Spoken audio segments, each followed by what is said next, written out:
welcome to the series of interview with cybersecurity experts. I'm your host, Iva Tasheva, and with me today again we have Marvin Ngoma. He is already our previous guest on the topic of AI adoption in security operations, and today with him we would discuss the topic of logging. Keep your log straight, impact of and best practices in security log management. Thank you, Marvin, for being with us. Thank you very much. Hi, Eva. Super happy to be here. And looking forward to the topic. And yeah, hello, everyone.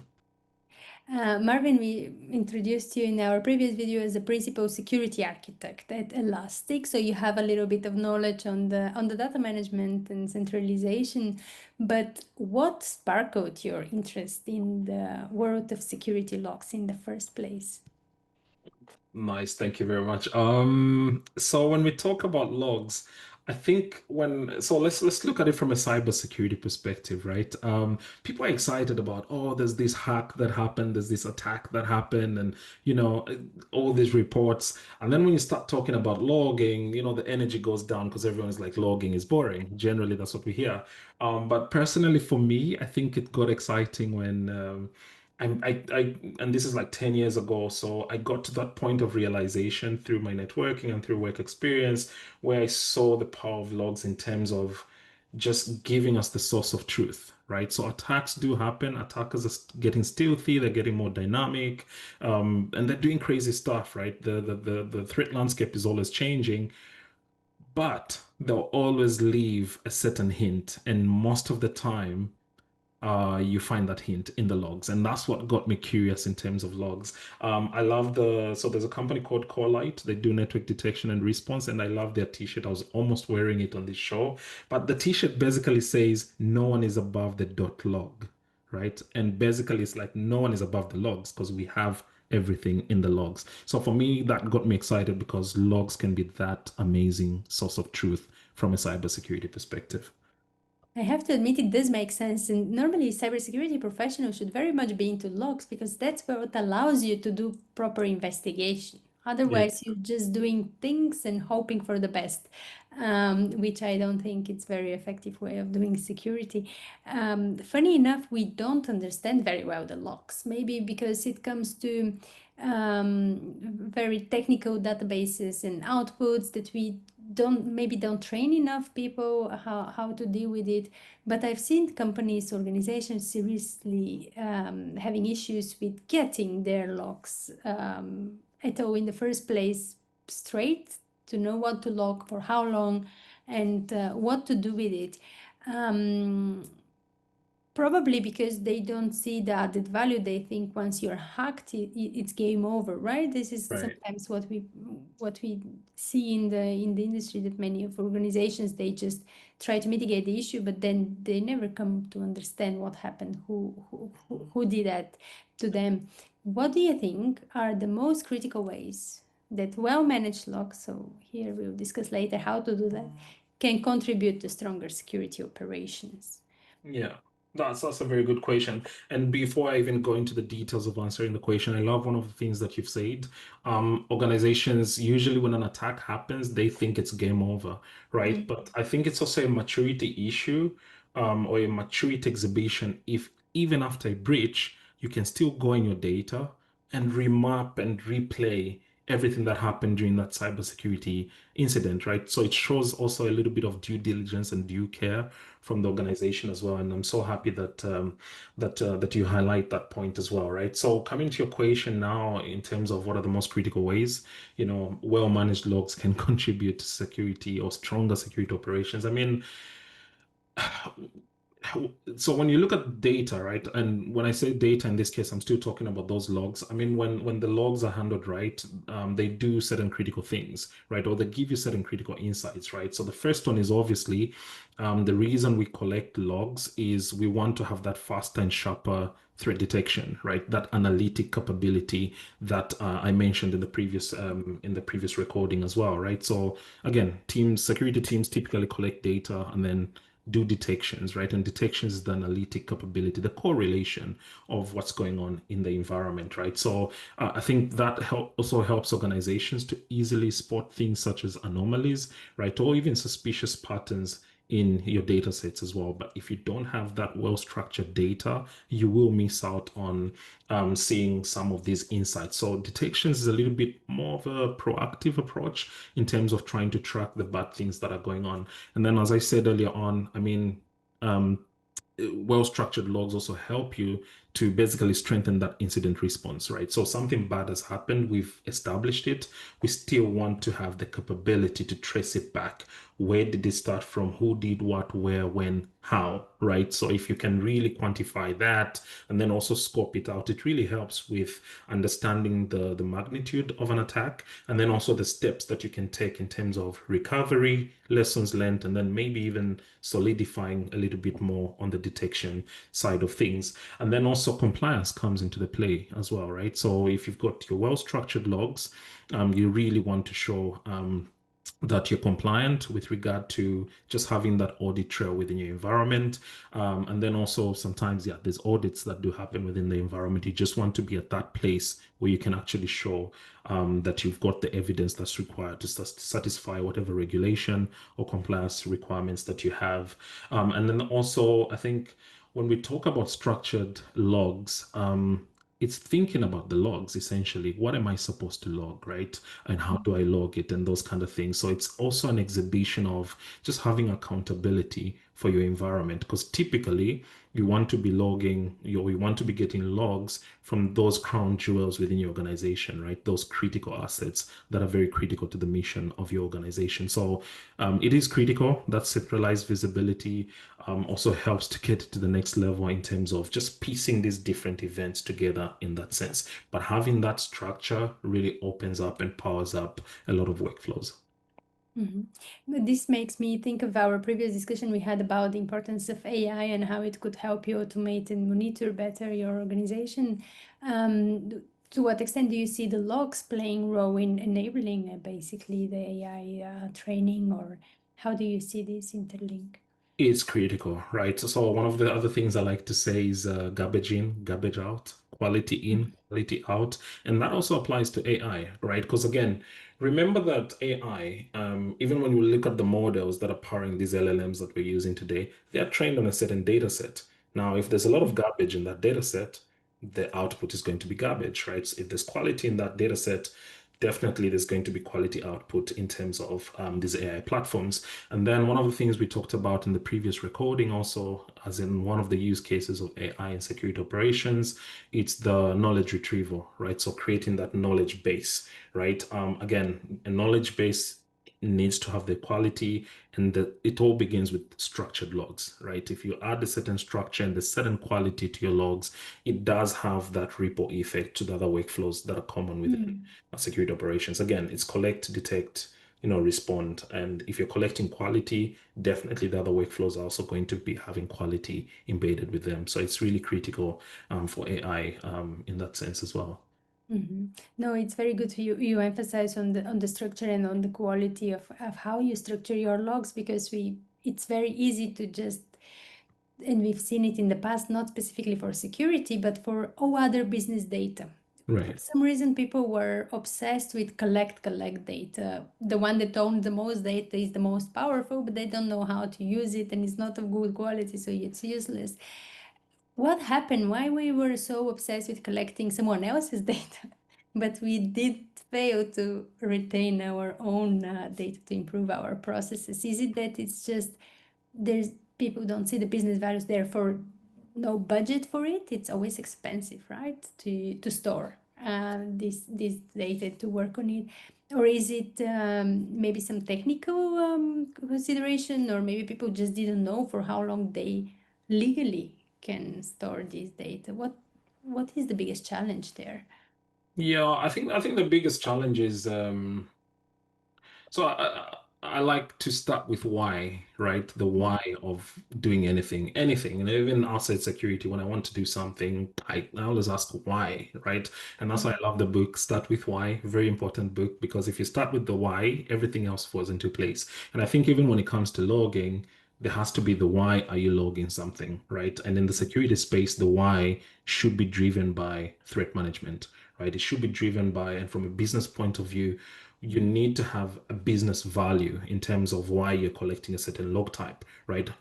At the end of the day, what value are you creating for the organization if you collect firewall logs? What value are you creating for the organization if you collect, database logs? And then that also goes and spills over into the retention question or the retention aspect of it. I'm collecting firewall logs. Why should I store them for a month? Or why should I store them for 2 years? So there has to be that criteria, that validation behind why we do certain things, right? So one of the things that I've noticed throughout my security career when it comes to data collection is, first of all, people always struggle in terms of where they should start from, right? What kind of data should they log? And then also why, even those that actually collect the data don't really understand what they're collecting. I've seen teams tell me, oh yeah, we're collecting network logs. All right, fine. Let's, and I usually challenge them to say, let's go into the specifics of what exactly you're collecting, right? Mm. I've seen very funny scenarios. People are collecting data from switches that are in non-critical environments, right? And it's a lot of data, and they're storing that and they're paying for that storage as well. So it shows that there's no framework that they're using to collect that data in that sense, right? So it's more about getting data with context rather than just getting any log out there. You end up being in a state where you're overloaded with so much data that's not really creating any value for you. And then the other thing that I've noticed is people collect data, but again, coming back to the earlier question about structure, they never think about the structure of that data, right? And then also the operationalizability of that data, right? Is it operational data, right? There's a concept called normalization in the data world, right? So normalization is basically where I can collect data from a Cisco device, for example. I can collect data from Checkpoint and Fortinet and maybe Palo Alto, right? So I'm collecting all these different logs from these different vendors. That data is going to be structured in different ways, right? When it comes into one place, it makes it super hard for me to really do that correlation because, again, the fields are named differently, right? So normalization really helps you to really standardize how you're storing that data in a centralized place. And I can tell you for a fact, Eva, it's 2025. I still meet organizations, huge organizations that don't normalize their data, right? Again, um, it brings in challenges in terms of stitching the data together because it's not in the same format in that sense. So yeah, I would say when it comes to some of these challenges, it's just not about collecting data, but collecting data that actually makes sense, right? And I'll touch on how we can actually do that a bit later on. But okay, so we said the biggest question is why. Imagine that our answer is for security, right? If we want to give the better security for our company, where would I start? What would be the absolute minimum critical that you would advise companies to start with? And then for how long do you think they might need it, knowing a little bit more of the attack surface? And we know that incidents tend to be discovered later on in time. So just as a simple example, but Yeah. practical, that companies can take for themselves. Absolutely. That's a very good question. I think a good place to start off from is to, first of all, understand yourself, right, as an organization. And that's why I'm a huge fan of the NIST cybersecurity framework, Yeah. right? The first step in NIST CSF is identify. And they break it down. You need to identify who you are as an organization. What is your business mission? What is your objective? Are you working with other parties, other partners? Again, that supply chain kind of aspect. What kind of technology are you using? Who is the leadership? What are the people in your organization? What assets do you have as an organization that are very critical to your business? So you need to have that identify covered. And again, I urge anyone that's listening to this, go and review the latest version of the NIST cybersecurity framework because NIST have really done a really good job in terms of the identify aspect and the other aspects as well. And the important output from that is it helps you understand your business mission and the technology that you're using to support those business missions. Which brings me to the second part in answering the question.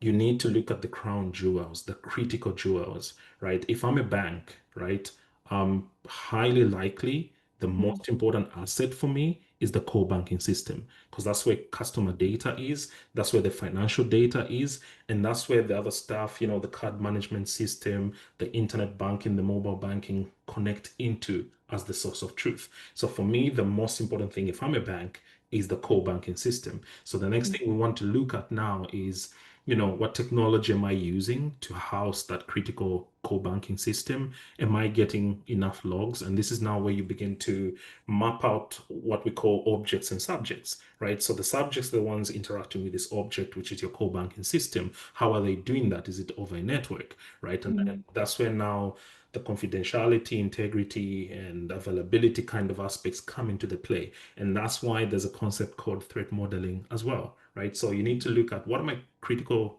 assets and what are the possible attack vectors that an attacker would take mm, against these critical assets, and how can I be in a position to identify when these things are happening. So from a logging point of view, obviously you want to start with the critical assets and everything that is centered around it. So doing that attack path mapping and then looking at what logs can actually give me insights into these different attack paths as well, mm, right? So when you start from that point of view, what you end up having is a scenario where you're actually collecting data that is relevant. And then also, obviously, you need to put into place the best practices of normalizing the data and that kind of stuff. The next step then is obviously you want to operationalize that data, right? So this is where the detections and the analytics come into the play. So again, coming back to your question, where can I start off from with logging? I would look at my critical assets. Again, mm, using the example of the core banking system, what operating system is it running on? Is it Windows? Okay, great.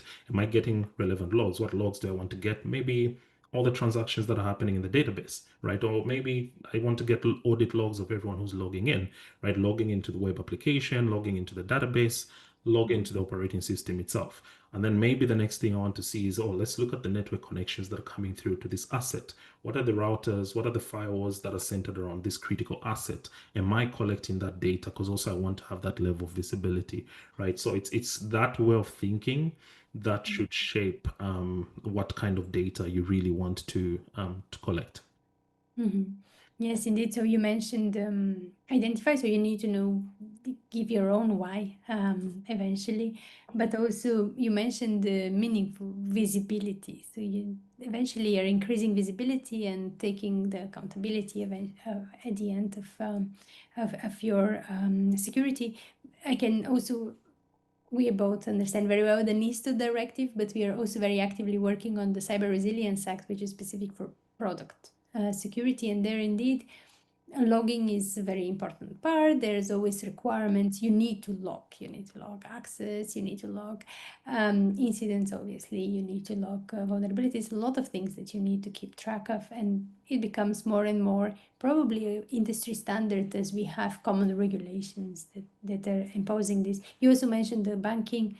I cannot not think of the PCI standard that also has specific requirements. So this to say, it might sound very personalized, and you have to know it why you do it for yourself and where to apply it. But there are industry standards and regulations that you have to inspire yourself, setting up a little bit of the details of what specifically you need to at minimum log.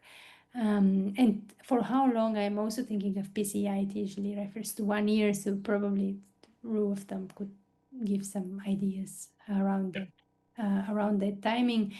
Um, Now we said with AI, you could also get meaningful information out of these Yeah. logs.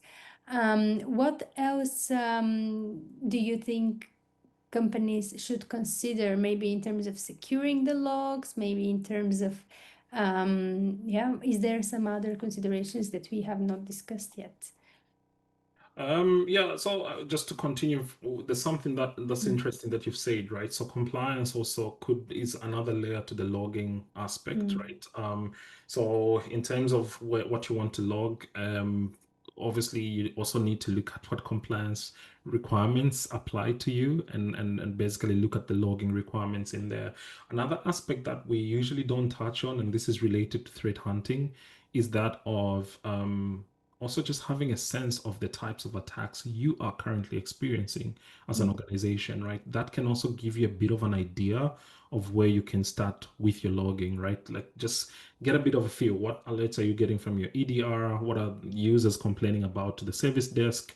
What indicators of attack or indicators of compromise are you seeing within your organization as well? And that gives you a bit of an idea of where the possible loopholes are, and that could also be a starting point in terms of where you can also consider starting with when it comes to logging. And then in terms of other best practices as well, I mean, uh, for me, I advocate for people to be very deliberate in terms of what they want to collect, right? And we've already touched on threat modeling, we've touched on the compliance obligations, right?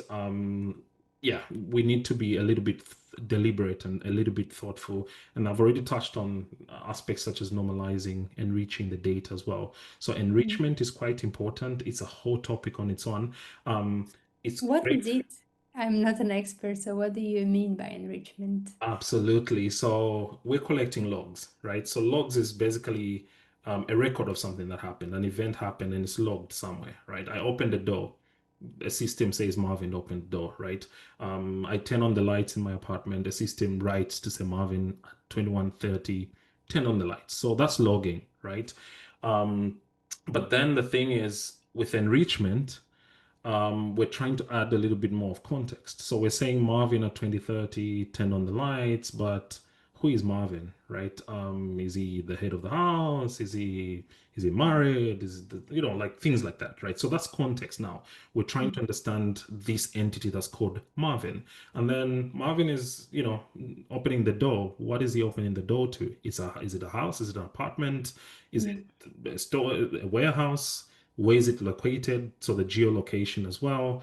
Who owns the house as well. So when I bring it back now into the technical space, usually we collect logs. Now in those logs, there's what are called entities, right? So typically entities are users, hosts as well, endpoints and servers, sometimes maybe cloud assets as well. And then there's IP addresses, right? So with enrichment, what you want to do is get a little bit more context. So if I'm logging and I see maybe there's a network connection coming into my organization, it's coming from a certain public IP. I want to get a little bit more context of that IP. Is it a Russian IP? Is it a Swedish IP? Is it a Belgian IP? Is it a US IP? Is it from somewhere in Africa? I want to get that context. Who owns the IP? What is the geolocation of that IP? That is enrichment. So you collect logs and then do a little bit more of enrichment.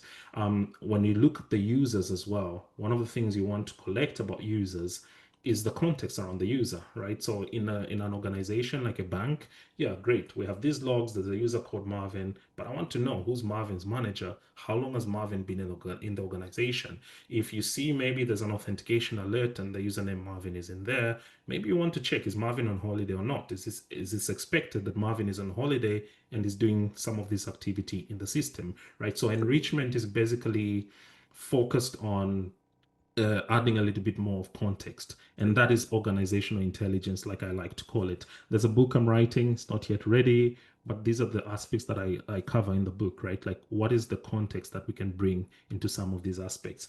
Then, another enrichment point that is very important in cybersecurity is threat intelligence, right? Um, I'm seeing certain connections, that a certain IP external that's connecting into my environment.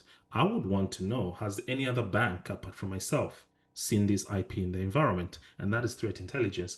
Or maybe has the authorities seen a similar IP in the environment, right? And what is the extra information do they have? Is it something from Russia? Is it associated with an attack campaign?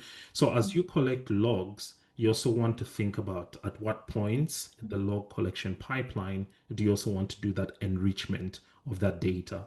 And then eventually, obviously, you want to protect the logs as well, right? So as we collect logs, we also want to make sure that they're protected, the encryption standards come into the play. You want to make sure that the logs are immutable, no one can make changes to them, because again, that becomes a bit of an auditability kind of issue. So those are things that people need to think about as best practices when it comes to collecting logs as well. Very, very interesting, but I cannot not ask you because I really, really like the topic and how much interlinks with actually investigation work, what we've seen on the movies, right? Right. You're not just collecting clues, you want to put them in context. But when you speak about enrichment, is it alive? Is it with the sense of monitoring and then preventing potential abuse, let's say, of the system, or is it more than enrichment of post post incident to which we would normally look in investigation phase? How do you see it? Is it more a live activity that Yeah. you want to know at any point, or is it more retroactive activity? It's a little bit of both, right? So a lot of organizations do enrichment at ingest time. So there's a possibility of doing that. So as I'm collecting the logs, I'm doing the enrichment at collection time, right? So I'm collecting IPs and I'm doing a geo lookup of those IPs. There's a lot of sources that help you with that geo IP mapping, right? So I can get a little bit more concept, a little bit Mhm. more context about the Yeah. IPs that I'm collecting. So there's two scenarios. There's the proactive one where you do enrichment at ingest time, right? And then also like the example I gave about users and stuff like that, you want to do the enrichment at ingest time, or you can do it reactive at investigation time as well. So typically, at least what I see in my space, in my patches, people do enrichment at ingest time of some of the entities that I mentioned. Some will Mhm. do the enrichment at investigation time. Some will do a little bit of both, right? Because again, context changes. I'm Marvin, I'm based in Sweden, I'm in a certain department. Tomorrow I could be promoted and go to another department. Then the context changes. So maybe you want to do that enrichment at query time instead of at ingest time, right? Because there's always changing context. And that's the same thing with threat intelligence. Mhm. Attackers will use certain IPs, maybe for one attack campaign, 2, 3, 4 days. After that, release the IP. So I don't want to always assume that that IP is malicious. So maybe I don't want to do that threat intel enrichment at ingest time, but I might want to do it maybe during investigations, right? So something bad happened between this timeline. What was the reputation of this IP within that time frame as well? So when it comes to real life experiences, there's those two scenarios, but I think organizations need to make that decision in terms of what actually makes sense for the Mhm. workflows that they've got. Very exciting. Thank you very much for letting us in your world and sharing all your knowledge. We look forward to reading the book, and of course, let's stay in touch. Thank you, Marvin. Sounds good, Eva. I really had fun.